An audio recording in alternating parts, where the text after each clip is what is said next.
When Ruskin wrote to the Times in 1851, defending the young Pre-Raphaelites, he rebutted the charge of anarchism in their art, and argued that their intention was to surrender no advantage which the knowledge or inventions of the present time could afford. So in linking the Pre-Raphaelite claim to naturalist accuracy with the great contemporary expansion of knowledge in the modern world, Ruskin located the principle and probably the most controversial innovation which the Brotherhood made. This was to insist that painting had wider cultural affinities than existed within the bounds of its own separate history. As an empirical discipline, it was connected with the efforts to understand the physical and spiritual structure of the world, and it must be judged by the quality of its insight and its methodological rigor rather than by the conventional rules of picture making. The rejection of such conventional rules can be shown to have existed, at least in the previous generation, among Romantic art critics. But in the intervening years, the intellectual climate of England had changed decisively, and in the late 1840s, the serious advocacy of humble, naturalistic study as the basis of art was a polemical contribution to a specific contemporary debate. In this context, the Pre-Raphaelites became realists, arguing like all realists that art should present an image of reality and should engage with the preoccupations of modern day-to-day life. To hostile critics, their realistic approach to the problems of religious or historical subject seemed a denial of all higher values, of beauty and gracefulness in art. It seemed an attempt to devalue things which men had always held sacred and beyond the potency of question. The early unanimity of the group broke up quickly, but insofar as the Pre-Raphaelites could agree on anything, they agreed on the paramount importance of what was present to their senses.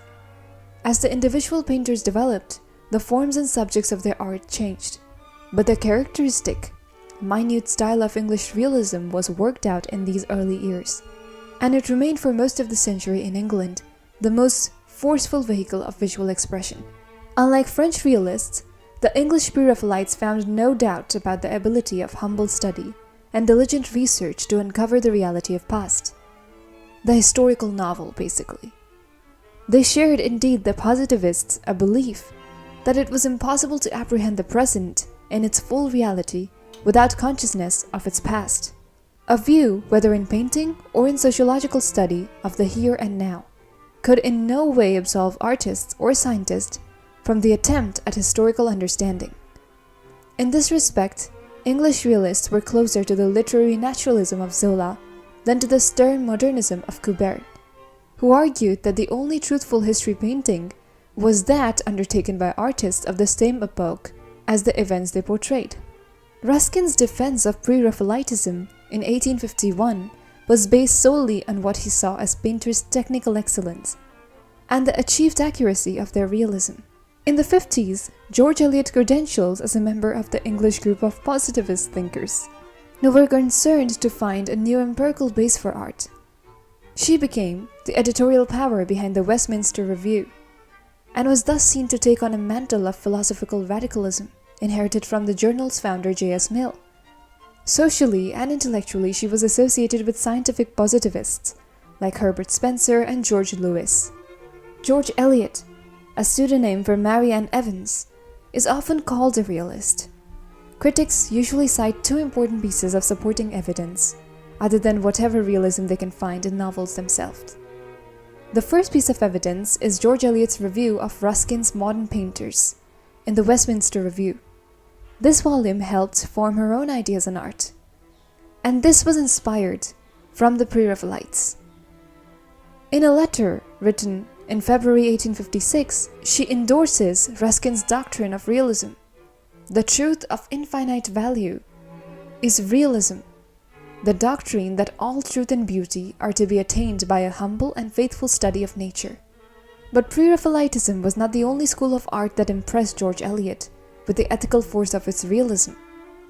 In the well-known 17th chapter of Adam Bede, she argued for a more inclusive view of high art and for the great moral significance of Dutch paintings. Naturally, her remarks, though highly relevant symptomatically to contemporary interest in Dutch and Flemish art, do not pretend to art historical objectivity. This becomes the second piece of evidence.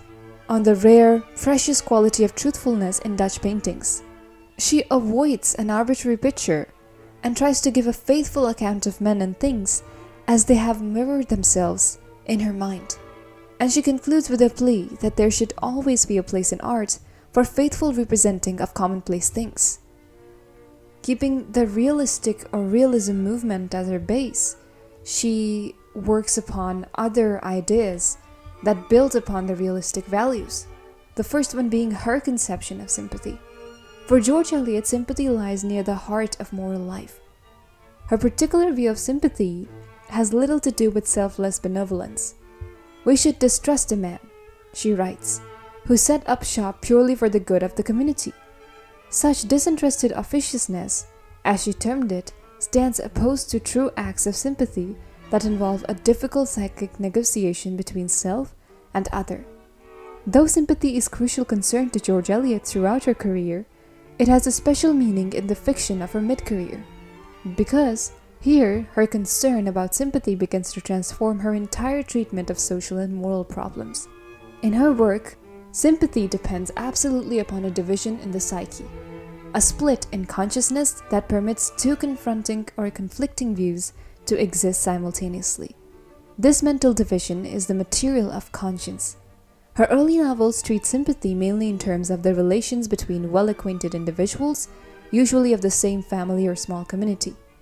The two middle novels, together with a short tale written during the same period, effect an important shift to the concern with sympathy between people more casually related, a concern that becomes central in the later novels. A glance at Feuerbach's Essence of Christianity will help to suggest the psychic conditions for sympathy. The work influenced George Eliot directly, and through her translation of it, it influenced many of her contemporaries as well. Both she and Feuerbach stress the therapeutic and liberating values of a double consciousness. Both suggest its moral and even sacred function. Double consciousness is a sociological concept given by Dubois, which describes the experience of having to view oneself through the eyes of a dominant society, often leading to a feeling of being split between one's own identity and how others perceive us, particularly experienced by marginalized groups facing any form of oppression. In Feuerbach's idea of prayer, he believes that the mind, by recognizing its limitations, passes beyond those limitations towards infinite possibilities of the species. It passes not to a single supernatural father, but to a different kind of divine other. This divine other is the human species, the multiple being of humanity as a whole. And in the human species, the individual would find the divine echo.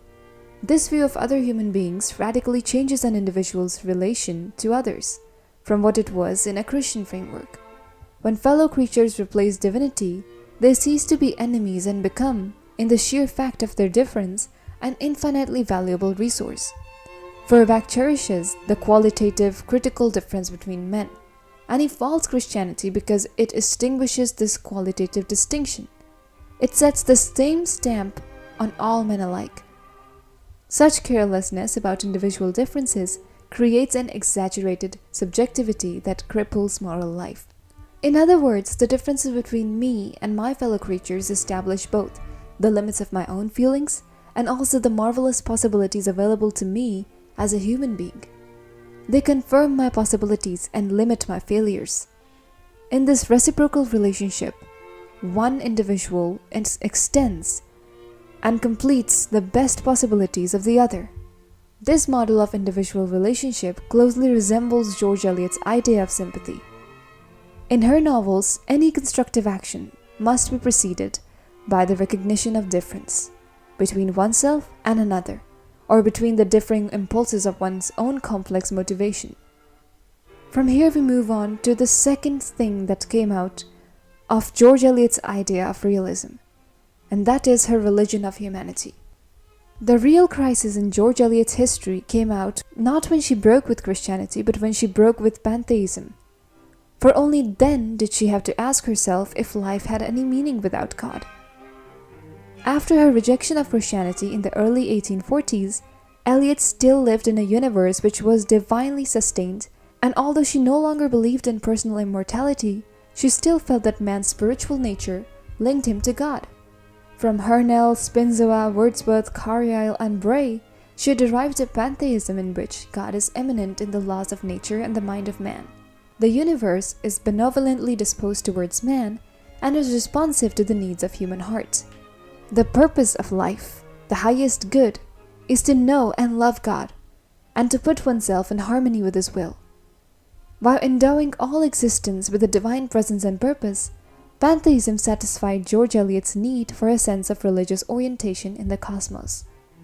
But the positivistic teachings of Comte, Mill, Spencer, Lewis, and Feuerbach, which formed the foundation of Eliot's thought from the early 1850s on, placed man in an indifferent universe, which provided neither a response to his consciousness nor a sanction for his values.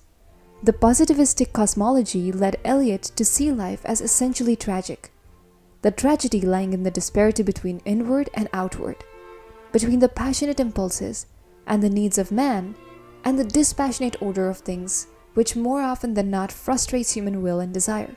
Scientific knowledge offered the prospect of ameliorating power over the course of things, but man would always need to be reconciled to the pain which is an inevitable consequence of his unequal struggle with the forces outside himself.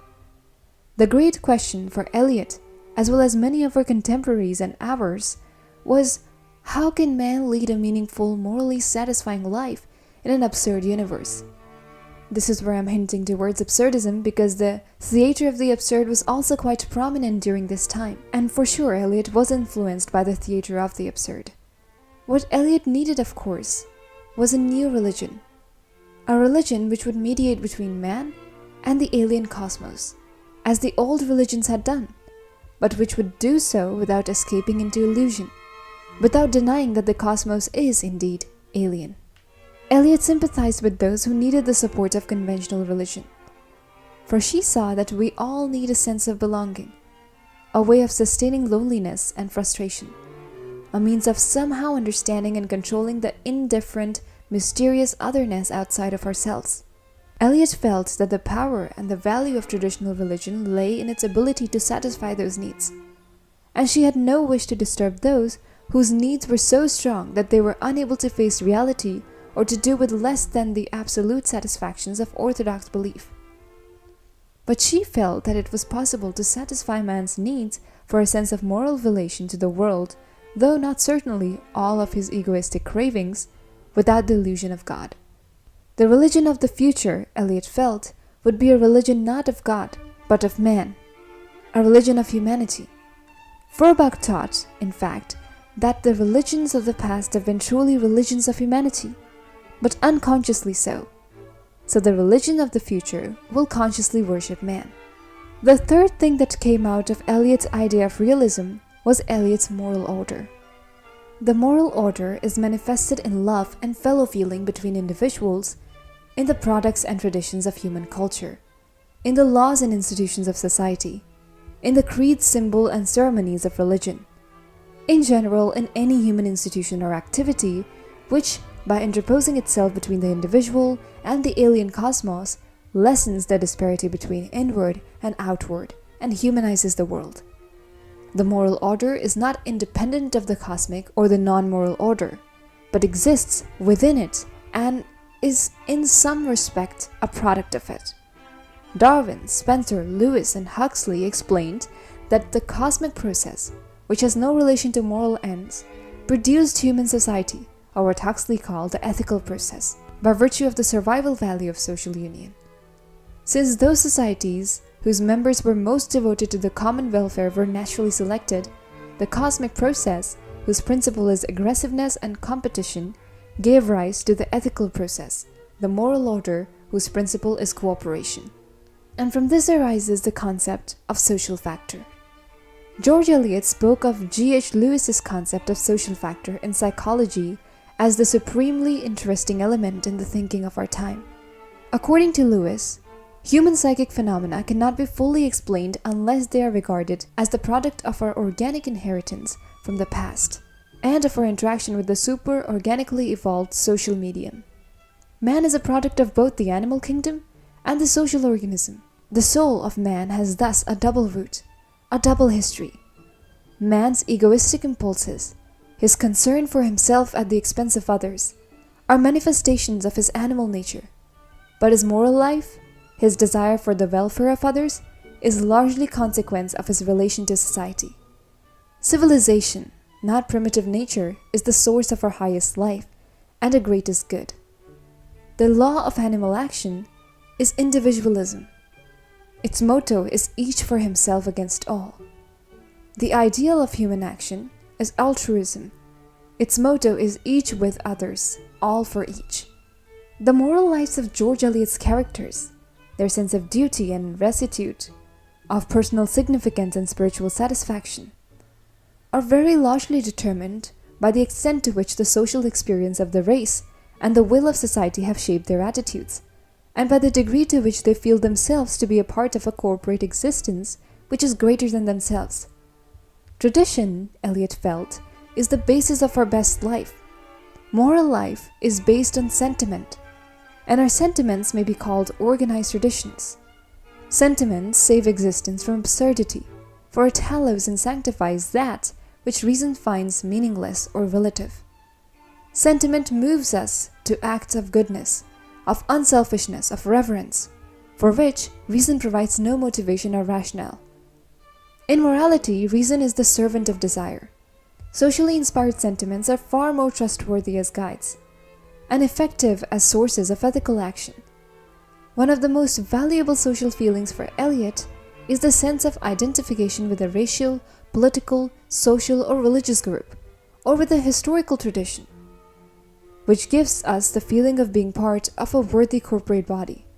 Our dignity and vicissitude are proportioned to our sense of relationship with something great, admirable, pregnant with high possibilities, worthy of sacrifice, a continual inspiration to self-repression and discipline by the presentation of aims larger and more attractive than the securing of personal ease or prosperity. Sympathy here becomes important in rendering the individual sensitive to the values of his society.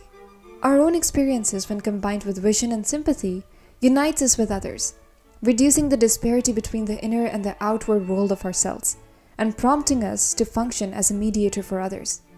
The sympathetic tendencies may be encouraged by tradition, but sympathy is antecedent to tradition, and potentially superior to it. The individual who has a strongly sympathetic nature, combined with profound personal experience and the ability to imagine the inner states of others, has a moral life that is independent of tradition.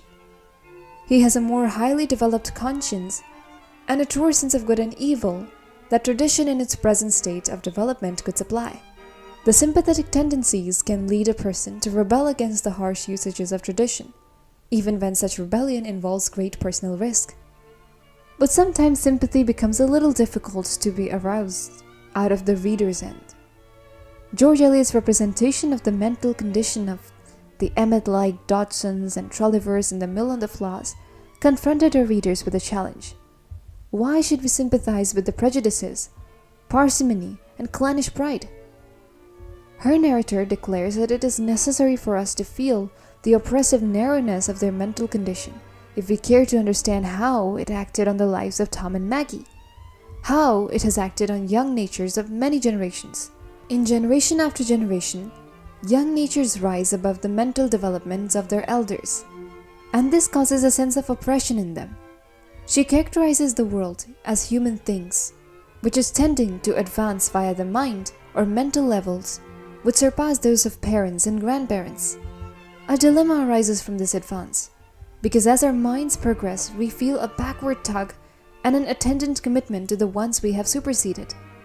Although she describes this tie as a heartstring, this really is also a matter of the mind. A great deal of the mental condition with which George Eliot is concerned in her novel is best understood in the context of Victorian beliefs about habit, one of the hallmarks of modernity. Though considered to be closely allied to instincts because of their durable and unconscious nature, habits, paradoxically, were also described as flexible dispositions capable of being restrained through conscious effort. Thus, for Victorian culture, one's habitual regimes were intensely moralized. As one of the best-selling conduct manuals had it, habit consequentially forms the basis of moral character. Significantly, however, the Victorians recognized that habits not only define but also pre-exist one's character because habits are socially shaped. They're unconscious modes of response to our environment. George Eliot models human experience as an accumulation of patterns of thought and behavior, more unconscious than consciousness. But despite her innovations in relation to realism and her contributions towards this movement, a lot of her views have been described as problematic by her critics. Initiated by Edward Said's claim that the Jews in Daniel de Rhoda are European prototypes so far as colonizing the East is concerned, critics have addressed Eliot's relationship to the British Empire primarily through a critique of de Rhoda as a novel displaying a disquieting continuity with imperialist ideology. Several critics see the contradictions in the novel, arguing that Eliot was a moral critic of imperialism whose articulation of Jewish nationalist notions nonetheless made her complicit in European imperialism. These critics have confined their analysis of Eliot and empire to her novels, and have overlooked other forms of discourse in which Eliot's daily domestic contact with the empire is evident. No one has considered Eliot's financial investments in the colonies to be relevant to analysis of her apparent discursive engagement with imperialism in fiction. Eliot's investment in colonial stocks between 1860 and 1880s were crucial to the wealth that would make her atypical, even among women writers. Many like Victorians, including her author contemporaries, Eliot helped children, in her case Lewis's sons, to find colonial careers. Thornton and Herbert Lewis both emigrated to Natal in 1860s. Their residence in Natal gave Eliot an emotional as well as a further financial investment in South Africa. Placed in these specific contexts, Eliot's fiction reflects interdependencies of English domestic life and colonial expansion that have been overlooked, oversimplified, or unknowingly suppressed in literary criticism, ostensibly interested in imperialism during the Victorian period. Both George Eliot and her close friend Bondichon are good examples of the conflict faced by independent women in the mid-Victorian period. Bondichon was a supporter of women's rights in England. She was also an advocate of women's emigration to the colonies.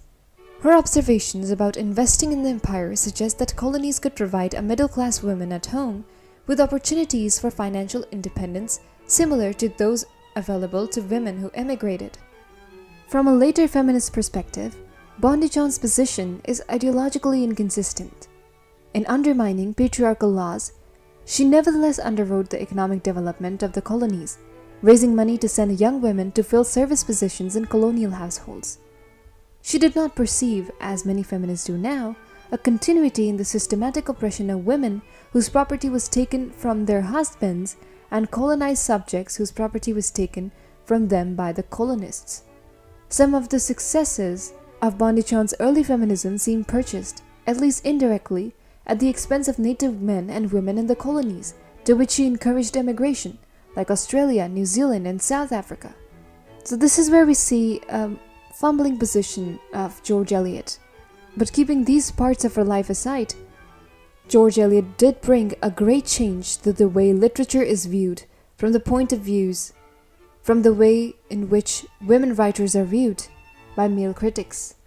By narrating primarily in the exhibition of male-wide knowledge, deep insight, and with her narrator's participation in debate on useful knowledge, Eliot made a claim for herself and other women writers. So this was all about George Eliot. This has been quite a long lecture, but that's majorly because George Eliot is considered to be one of the transition poets along with Thomas Hardy. If you like this lecture, check out this one.